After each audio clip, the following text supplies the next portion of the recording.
세 번째, 쉬지 않고 돌아가는 두뇌 때문에. 자뇌와 우뇌는 어떻게 다를까?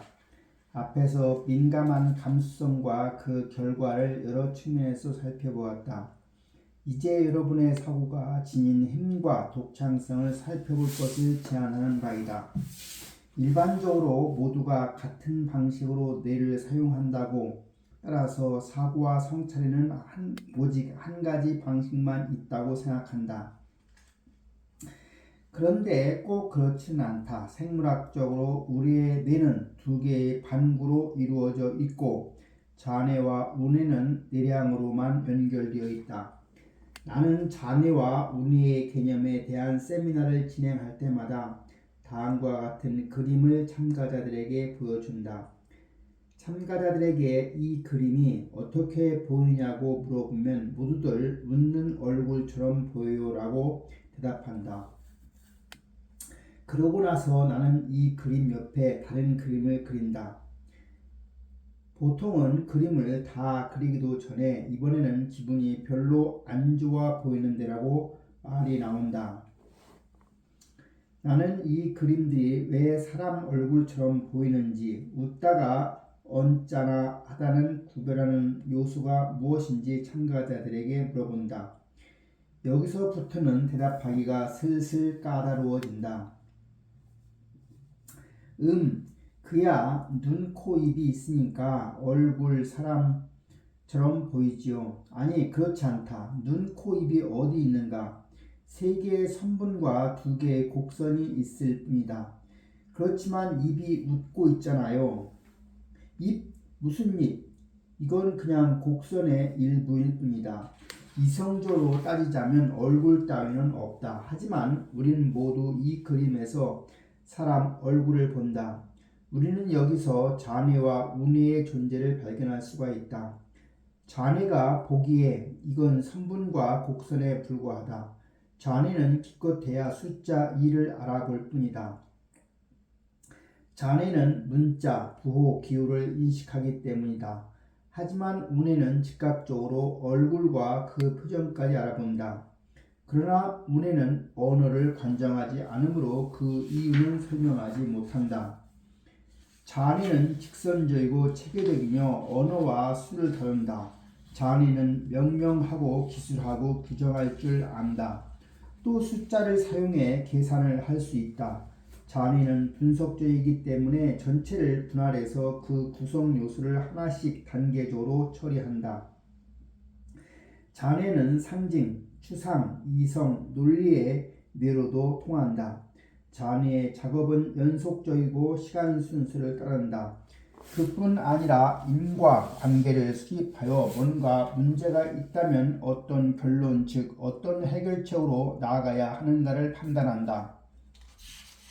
자뇌는 자신을 유일무이한 존재로 의식하는 데이기 때문에 자율성과 개인주의를 자극한다. 우뇌는 현재의 순간을 산다.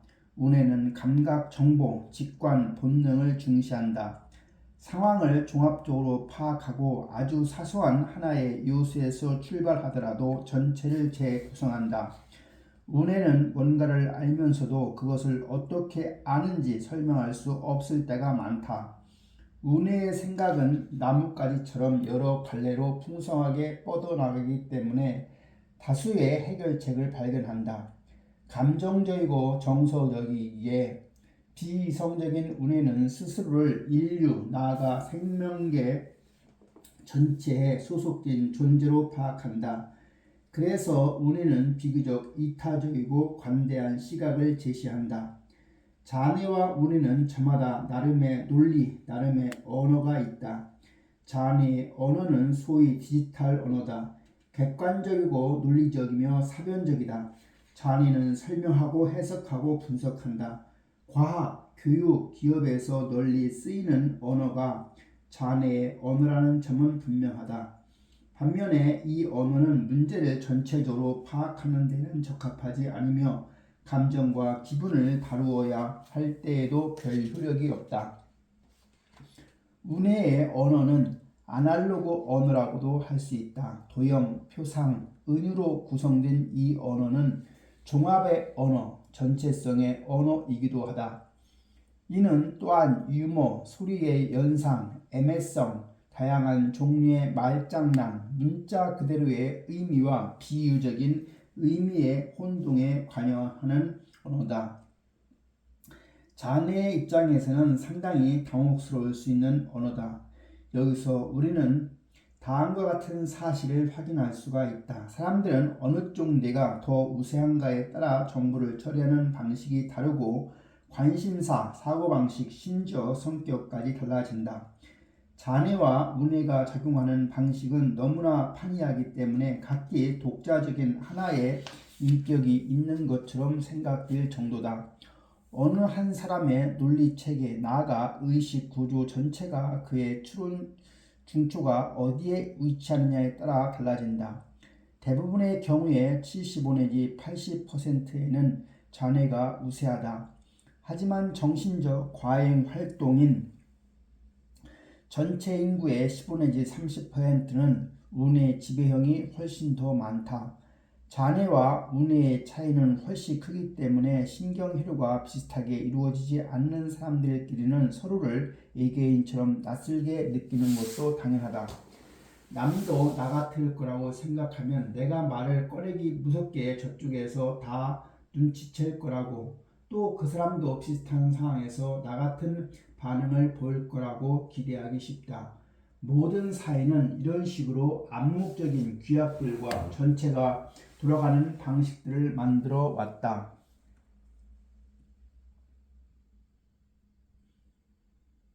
이러한 규약과 방식은 모두가 자연스럽게 알아차리는 것이기 때문에 설명할 필요조차 없다. 오늘날 서구 사회에 통용되는 규약이 자뇌형 인간들에게는 완벽하게 통한다. 그 이유는 자뇌형 인간이 다수를 차지하고 있기 때문이다. 하지만 정신적 과잉 활동인은 이러한 규약을 당취 이해할 수가 없다. 자뇌의 논리가 그들에겐 통하지 않는다. 그들은 어려서부터 당혹스럽고 이해되지 않는 상황에 자주 처한다. 그리고 그때마다 어리석다, 무례하다, 반항적이다 등등의 비난을 받는다. 학교에 들어가면 또 다른 비난이 가세한다. 주제에서 벗어난 얘기를 한다, 지시를 따르지 않는다 등등 오해를 풀어보려는 시도는 상황을 악화시키기가 일쑤다. 어른들은 아무것도 설명해 주지 않으면서 일부러 못 들은 채 한다느니, 이해하려고 노력도 안 한다느니 꾸지람만 한다. 암묵적인 규약을 이해하지 못하면 불안정할 수밖에 없다. 정신적 과잉 활동에는 언제라도 실수를 저지를 수 있는 잠재적 상태에 있고 사회적 관계 속에서 자주 곤욕을 겪는다. 편안하게 대화를 나누는 것 같다가도 어느 한순간 얼음 같은 침묵이 떨어진다. 뭐지? 뭔가가 일어나는데 자기가 느끼는 불편함에만 매몰되면 이 상황에서 그들은 아무것도 얻지 못할 것이다. 타인과의 상호작용에서 실제로 무엇이 이루어졌는가를 우뇌는 설명할 수 없을 테니까 우뇌형 인간은 이 같은 괴리감 때문에 사회관계를 피곤하게 어렵게 생각한다. 남들은 인간관계가 어쩌면 저렇게 쉬울까? 우뇌형 인간의 괴리감은 아마 유머감각 측면에서 가장 와 닿을 것이다. 제롬은 나에게 이렇게 말했다. 제가 제일 싫어하는 상황이 뭔지 아세요? 누가 슬슬 농담을 꺼내는 상황이에요. 웃기지도 않는 이야기에 웃어야겠구나 하는 생각에 제 표정은 일찌감치 구겨지죠. 대부분은 재미있지도 않고 한심하기까지 한 이야기들이고 저는 실망을 감추기 위해 안간 힘을 써야만 해요. 정신적 과잉 활동에는 유머 감각이 풍부한 편이다. 하지만 이들은 순전히 자기만의 유머를 구사하기 때문에 다른 사람들과 함께 웃기는 힘들다. 정신적 과잉 활동의 특성을 보이는 사람들끼리도 서로의 유머를 이해하기가 어려울 정도다. 제롬이 재미있다고 생각하는 농담들이 자뇌형 인간에게는 통하지 않을 것이다.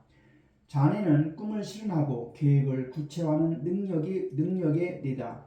자뇌를 개발하고 싶다면 읽기와 쓰기, 집중력과 정확성을 요하는 공부나 일이 안성맞춤이다. 무술에 해당하는 운동들도 균형 감각을 개선하고 인내와 끈기를 길러준다는 점에서 도움이 된다. 운해는 창의성의 근거지다. 운해를 개발하기 원한다면 그림 그리기, 콜라주, 점토, 공예, 음악 등의 예술활동을 취미로 삼아보자. 또한 명상, 이완요법, 기공요법, 태극권, 요가 등은 운해형 인간 특유의 풍부한 감정을 적당히 배출하고 뇌의 흥분을 가라앉히는 데도 도움을 준다. 이러한 활동을 규칙적으로 하면 크게 효과를 볼 것이다. 그렇긴 해도 이러한 신경회로는 구조적인 것이다. 강대의 능력을 개발하는 것이 불가능하지는 않지만 자신을 있는 그대로 받아들이고 그 훌륭한 뇌의 어마어마한 능력을 한껏 발휘하고 누리는 것이 더 중요하다. 그 머릿속에서 일어나는 일들, 가지가 만 갈래로 자라나는 생강나무. 마농은 이탈리아 르네상스 시대에 대한 발표를 맡았다. 그녀는 조사에 착수했지만 주제를 파고들면 파고들수록 점점 더 헤매는 기분이 들었다. 뭔가 하나를 찾아내면 그게 몇 갈래로 뻗어나가고 그 한 갈래 한 갈래는 다시 사방팔방으로 가지를 쳤다.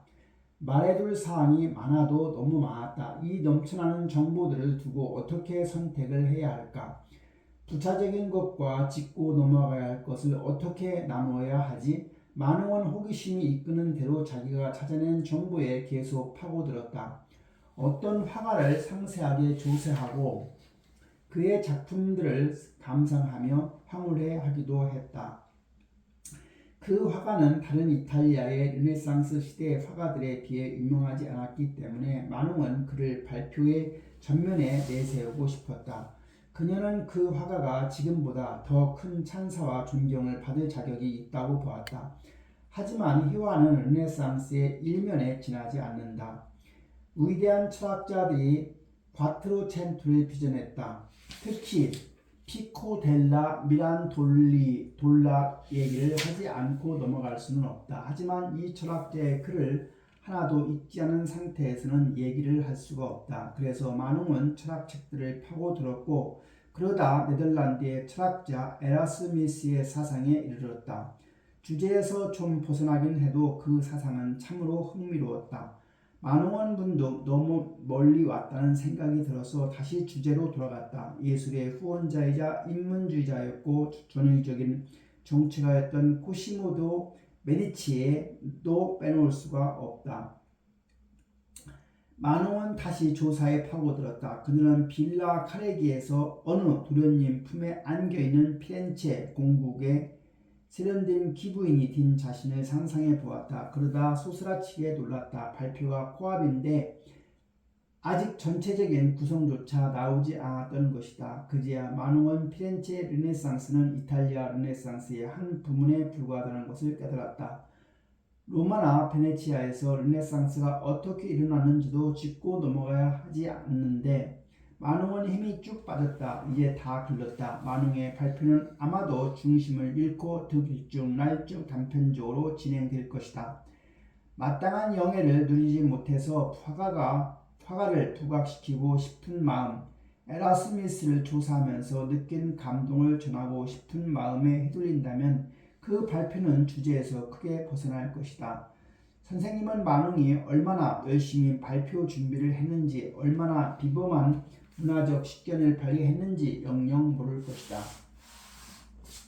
그녀의 집념 어린 조사와 탐구는 발표에 드러나지 않기 때문이다. 여러분도 만홍처럼 생각이 여러 갈래로 마구 뻗어나가는 편인가? 다시 말해 하나를 생각하면 10가지가 떠오르고 그 10가지 생각이 각기 또 다른 10가지 생각을 낳으면서 생각이 금세 울창한 나무를 이루는가? 바로 그렇기 때문에 여러분의 생각은 결코 멈추지 않는다. 하나의 생각이 언제나 새로운 문을 연다. 만홍처럼 새롭게 떠오르는 생각을 더 깊이 탐색해 보고 나중에 본론으로 돌아오자고 마음먹었다가는 큰 코 다칠 수 있다. 정확성을 기하고 싶은 욕구가 얼마나 강한가가 문제다. 하지만 만홍의 일화에서 확인할 수 있듯 이러한 사고방식은 매우 창의적이다. 만약 만홍에게 이탈리아 르네상스 시대 사람의 하루를 재구성해보라고 한다면 굉장히 멋진 성과물을 내놓을 것이다. 만홍은 당시의 식생활, 의복과 주거, 여가활동, 공공장소를 더욱더 면밀하게 조사하겠지만 이때는 한 인물을 중심으로 이 모든 정보가 자연스럽게 전체를 이룰 것이기 때문이다. 어느 한 요소라도 선택만 잘하면 정신적 과잉 활동에는 그 요소에서 출발하여 온갖 잡다한 정보를 망라할 수가 있다. 만홍처럼 자기가 헤매고 있다는 생각이 든다면 하나의 가닥을 잡기 위해 가장 기본적인 조건으로 들어가야 한다. 내가 왜 이 일을 하는가? 내게 가장 중요한 목표는 무엇인가?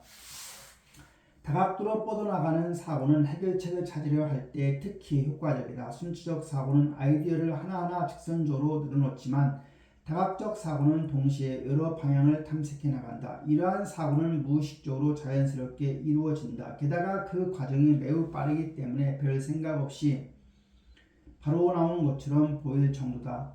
번뜩이는 천재적 직관이나 유난히 신속한 의사결정도 사실 이런 식으로 설명된다. 정신적 과잉 활동에는 금세 결론을 얻지만 대개 그 이유는 설명하지 못한다. 크리스티는 새로 집을 구할 때마다 그냥 딱 보고 마음에 드는 집을 골랐다. 그녀는 그렇게 고른 집이 자신이 원하는 기준에 얼마나 잘 들어맞는지 나중에서야 알고 놀라곤 했다. 아쉬운 점은 하나도 없었다. 그녀가 필요로 하는 방의 개수, 충분한 수납 공간, 완벽한 채광, 편의시설이 다 갖추어져 있었다. 상가와 아이들이 다닐 학교가 가깝고 대중교통 이용도 편했다. 그녀는 자기 뇌가 어떻게 작용하는지 이해하고 나서 속으로 그런 측면들을 내가 재빨리 고려했었구나 하고 깨달았다. 그러한 고려가 자동적으로 신속하게 이루어졌기 때문에 자신은 그냥 확 꽂히는 집을 고른 줄 알았지만 사실은 모든 면을 잘 생각했던 것이다. 이처럼 운이형 인간들의 의사결정에는 놀라운 데가 있다. 눈 깜짝할 사이에 결정이 떨어지든가 아니면 아예 결정을 못 내리든가. 통합적인 사고를 하는 사람들은 신경회로의 흐름이 그렇지 않은 사람들에 비해 훨씬 빠르다. 이들의 신경망은 많은 정보를 동시에 처리할 수 있게끔 조직되어 있다. 따라서 다각적 사고의 효율성은 인정받아야 한다. 그렇지만 서구 사이에서 문제없이 학교를 졸업하고 사이에서 제 몫을 하기에는 잔해형 인간들이 좀 더 유리하다고 하겠다. 쉽고 단순한 것은 지루해. 정신적 과잉 활동의 사고는 일부러 어떤 주제에 집중력을 쏟지 않으면 자동으로 작동한다. 저 혼자 여러 갈래로 마구 뻗어나가고 직접적 관련이 없는 문제까지 건드리며 끝없이 몽상을 부풀리는 것이다. 정신적 과잉 활동에는 자기가 몽상가이고 산만하며 조직적이지 못하다는 것을 잘 안다. 이런 이유 때문에 그들은 자신의 영재성을 믿지 않는다. 이를테면 숟가락을 들고 주방에 들어오기는 했는데 뭘 하려고 했는지 잠시 잊어버릴 때가 있다. 그가 정신을 차리고 행동의 일관성을 찾기까지는 시간이 좀 걸린다. 아, 그렇지. 내가 잼을 가지러 왔지. 로랑은 바에서 일한다. 그는 이런 고백을 했다. 참 희한하네요. 테라스에 손님이 거의 없을 때는 주문을 꼭 적어 놓아야 잊어버리지 않아요. 그렇지 않으면 손님이 있다는 것도 까맣게 잊고 심지어 계산을 안 하고 나가도 모른다니까요. 가게가 한산할 때는 볼펜을 들고 계산을 해야 해요. 오히려 손님들로 미어터지는 시간에는 볼펜과 수첩을 내려놓죠. 주문을 빼먹는 법도 없고 계산도 머릿속으로 금방 끝내요. 계산하고 걸음돌을 내어주는 과정을 몇 초 만에 뚝딱 해치우지만 실수는 전혀 없죠. 나도 이해가 안 간다니까요. 나는 다각적 사고를 호버크래프트에 비유한다. 호버크래프트가 작동하려면 임계점에 이를 때까지 자극이 있어야만 한다. 하지만 일단 작동하면 그때부터 걷잡을 수 없는 속도로 위력을 발휘한다. 그렇다. 그 시점에서부터 걷잡을 수가 없는 것이다. 여러분의 뇌는 어떤 상황이나 문제가 복잡하고 까다로워야만 그때부터 능률적으로 돌아간다. 중대한 정보들을 한꺼번에 처리하고 복잡하게 꼬인 문제를 풀면서 전력 가동할 때의 정신적 오르가즘이라고 할 만한 짜릿한 희열을 느낀다. 바로 이런 순간 정신적 과잉 활동이 얼마나 행복한 것인지 알 수가 있고 두뇌에 영향을 가늠할 수가 있다. 보통 머리가 아니구나 소리가 절로 나올 것이다. 물론 로랑처럼 자기가 산만하게 축 늘어져 있을 때만 생각하고 스스로 머리가 나쁘다고 생각할 수도 있다. 나한테 연계성이 있다고 말도 안 되는 소리. 뻗어나가는 생각가지의 단점. 이렇게 사방팔방으로 자유항해를 하다 보면 불편이 발생하곤 한다. 한없는 행복도 극심한 우울감도 예고 없이 급작스럽게 찾아온다. 여러분은 만약 뭐뭐라면 정말 좋겠지라고 생각만 해도 벌써 마음이 붕 뜨고 그 다음 일이 머릿속에 떠오를 것이다. 그렇게 긍정적인 상상이 천갈래 만갈래로 뻗어나가다가 영문도 모르게 방향을 획 틀어버리기도 한다. 하지만 뭐뭐하게 되면 안 될 텐데 구름 위에서 뚝 떨어지듯 이제 여러분은 우울한 생각으로 곤두박질 칠 것이다. 정신적 과잉 활동이니 기분이 널뛴다라는 말을 자주 듣고 조울증 환자 취급을 받는 이유가 바로 여기에 있다. 이들은 기분이 너무 빨리 그것도 완전히 딴판으로 바뀐다. 게다가 이러한 선회가 얼마나 전격적인지 대개의 경우에 자기 자신도 왜 그렇게 기분이 착 가라앉았는지 왜 웃다가 갑자기 눈물이 나는지 설명을 못한다. 자기 생각의 흐름을 통제할 수 있어야만 한다. 그러자면 생각하는 나를 바라볼 수 있어야 한다. 생각의 흐름은 조금 늦추고 수많은 갈림길 중에서 자기가 갈 길을 선택해야 한다는 뜻이다. 자신이 어떻게 생각을 하는지 주시해보라. 이 생각에서 저 생각으로 어떻게 훌쩍 넘어가는지 살펴보라. 자신의 사고 과정을 역방향으로 추적해보라. 나는 어디에서 출발해 지금 이 생각에 이르렀나.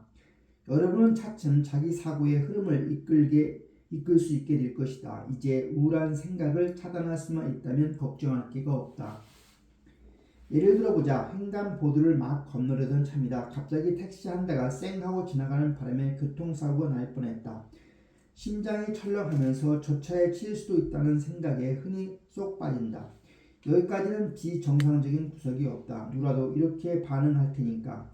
보통은 여기서 숨을 고르고 자신의 생활 리듬을 되찾는다. 그런데 그걸로 마무리가 안 되고 별의별 생각을 다 하는 사람도 있다. 내가 죽었다면 신분증은 제대로 가지고 있나? 벌써 그의 생각은 자신의 5만 가지 문서들을 뒤지고 있다.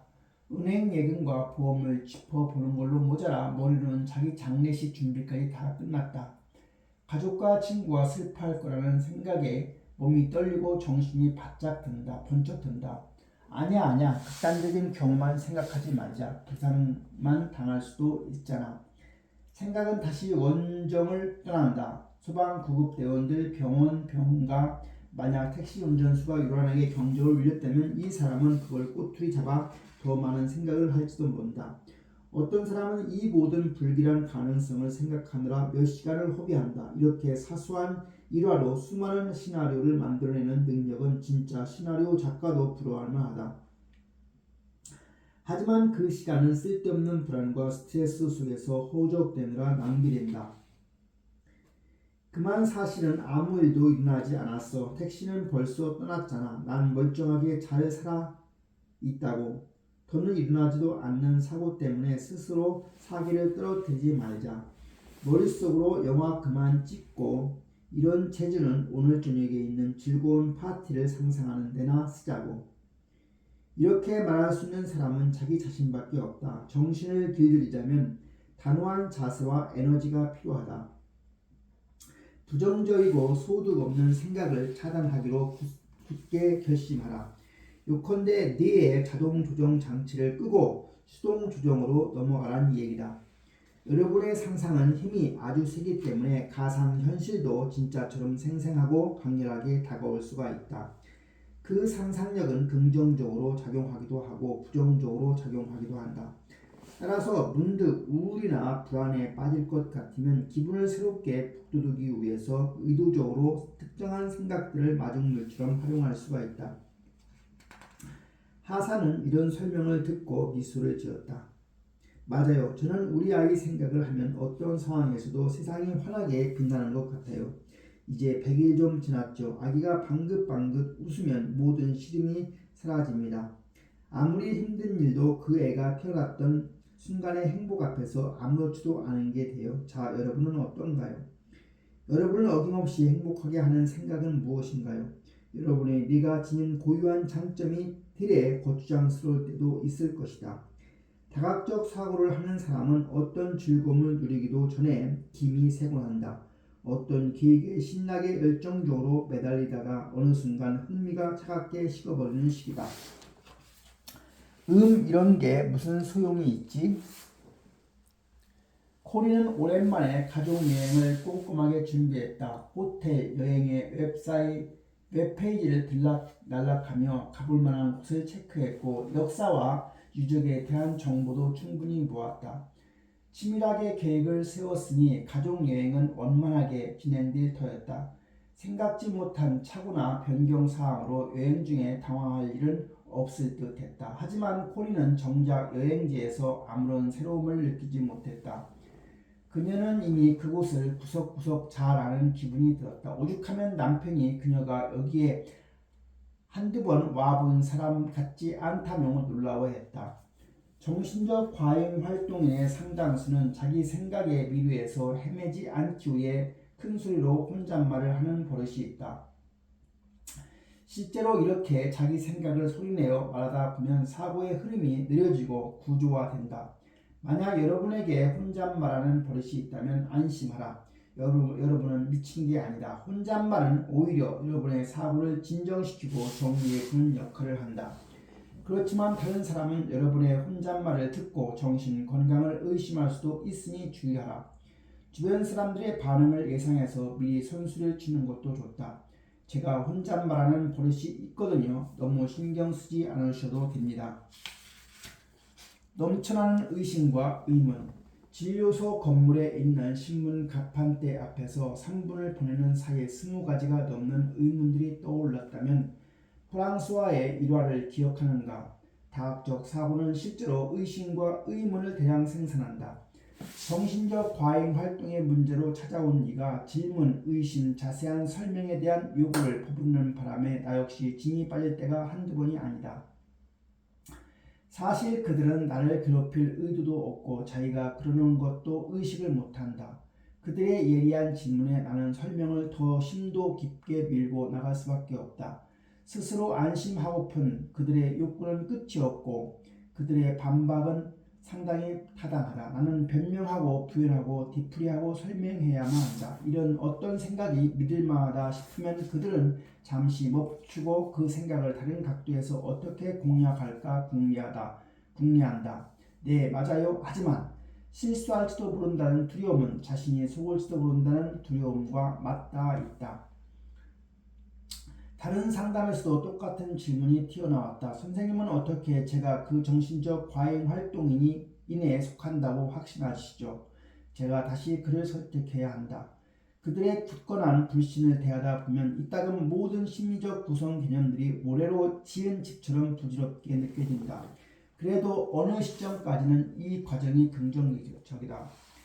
따지고 보면 모든 것은 신념의 문제다. 운동하는 원자들의 세계에서는 의자의 밀도조차 상대적이다. 과학의 위대한 확신들이 새로운 발견 앞에 얼마나 여러 번 무너졌던가. 자기가 참이라 믿었던 것을 뒤집어 보는 태도야말로 개방적인 정신의 증거다. 일반적인 확신을 완전히 제거할 만큼 독특한 정신의 소유자들이 있어서 얼마나 다행스러운가. 게다가 자기 비판은 유연성과 겸손의 표시이기도 하다. 타인이 다른 생각을 하도록 용납하는 태도는 그 사람의 관용을 보여준다. 정보를 자기 것으로 삼기 전에 검증한다는 것은 신중하고 성숙한 자세다. 하지만 지나치면 모자란만 못하다. 너무 많은 의심, 너무 많은 질문에 힘겨워하는 사람은 자기 입장을 정립할 수가 없다. 모든 것이 뒤집어 볼 만한 대상이고 사실을 받아들일 것이 없다면 그의 세계는 유동적이고 불안정할 것이다. 그의 뇌는 골치 아픈 실존적인 질문들을 선호한다. 사람은 왜 사는가? 사람은 왜 죽는가? 세상에는 고통과 부조리가 왜 이리 많은가? 의심하고 질문하고 싶어하는 욕구는 이들 뇌 특유의 욕구다. 방아가 빻아야 할 곡식을 필요로 하듯 이들의 뇌는 복잡하고 까다로운 문제 혹은 상황을 필요로 한다. 하지만 어떤 의문들은 고통스럽고 불안하고 어차피 답이 없다. 여러분도 실존적인 물음에 자주 괴로워한다면 수산나 마크 마웅의 폭해 심리 상담에서 단순하지만 구체적이고 위로가 되는 답변들을 찾아볼 수가 있을 것이다. 찬물을 끼얹듯 과열된 정신을 식혀주는 책이 바로 훌륭한 책이다. 이렇게 자신의 모든 사고, 체계와 신념에 대해 수시로 생각하는 사람은 유동적이고 가변적인 세계, 다시 말해 몹시 불안한 세계를 살아간다. 게다가 자기 자신도 비판과 제보의 대상이기 때문에 자존감이 손상이 되기 쉽고 줏대 없이 타인의 의견에 휘둘리기도 쉽다. 이러한 태도가 한층 더 위험한 이유는 자신의 신념을 쉽게 처리할수록 남에게 조종당하기도 쉽기 때문이다. 과거와 현재, 미래에 걸친 생각. 마르땡은 극장에 자주 간다. 그는 야의 원형극장에 자리를 잡고 앉으면서 고대 최초의 원형극장들만큼 훌륭한 것이 또 있을까 생각한다. 마르땡은 까마득한 옛날부터 사람들의 연극을 사랑했고 인류에 대해 애정을 느껴왔다고 믿는다. 그는 자신을 고대 그리스인이나 로마인과 비슷한 모습으로 상상한다. 토가를 입은 옛사람들이 이 계단식 좌석에 앉아서 연극이 시작되기를 초조하게 기다리고 있다고 상상해 보기도 한다. 그날 저녁 공연은 현대식으로 각색한 몰리에르 희극이었다. 연극의 주제는 결코 낫지 않는다. 마르땡은 공연 중에 웃음을 터뜨리면서 이 대사들이 300년 전에 쓰였다는 사실을 떠올렸다. 300년 전에 관객을 웃겼던 이 대사들이 앞으로 300년 후에도 미래의 관객을 웃길 수 있을 거라는 생각에 감동이 밀려왔다. 마르땡의 사고방식에서 볼 수 있듯이 정신적 과잉 활동을 하는 뇌는 현재에 머물지 않고 과거와 미래를 분주히 오간다. 7살짜리 아이가 여름 캠프에서 부모님께 편지를 썼다. 여기가 너무너무 좋아요. 혹시 여기를 잊게 되더라도 하느님이 생각나게 해주시면 좋겠어요. 이 아이는 벌써 기억이 형성되는 과정을 의식하고 기억을 잃을 가능성까지 내다보고 있다. 반에 사는 4살밖에 안 됐지만 벌써 이웃집 할머니에게 이렇게 말할 수 있었다. 내가 어른이 되면 우리 엄마는 할머니랑 비슷해질 거예요. 그때쯤 할머니는 돌아가시고 없을 거예요. 귀여운 반에사, 네가 벌써 인생을 아는구나. 할머니는 지혜롭게 대꾸했지만 속으로는 상처를 받았을지도 모른다. 이처럼 정신활동이 유별나게 활발한 아이들은 아주 어려서부터 흐르는 시간을 의식하고 순간의 덧없음을 감지한다. 엄마가 죽으면 어떻게? 아이는 불안해서 이렇게 묻는다. 엄마는 아이를 안심시키고 싶어서 네가 어른이 되고 엄마가 많이 늙으면 그때 죽는 거라고 대답한다. 하지만 두뇌 발달이 남다른 아이들은 삶이란 덧없음을 누구든 언제나 죽을 수 있다는 것을 안다. 이 아이들은 항상 마음 깊이 불안해하며 어른들의 판에 박힌 위로를 좀 채 믿지 못한다. 다각적 사고로 여러 선택지를 검토하고 과거, 현재, 미래를 끊임없이 오가는 정신적 과잉 활동은 매우 신중한 결론을 낳는다. 정신활동이 유별나게 활발한 사람은 행동하기 전에 과거의 이력과 미래의 잠재의식을 고려함으로써 모든 가능성을 검토한다. 그 역시 어떤 체계에 속해 있기에 완전히 독자적으로 생각할 수만은 없지만 모든 부차적 효과들까지 고려할 것이다. 그는 생태학적인 결정을 내릴 것이다. 여기서 생태학적이라는 말은 생활 환경을 존중한다는 뜻이다. 다시 말해 그는 본인의 가치관, 가족, 인간관계, 단기적 측면과 장기적 측면을 모두 존중하는 결정을 내릴 것이다.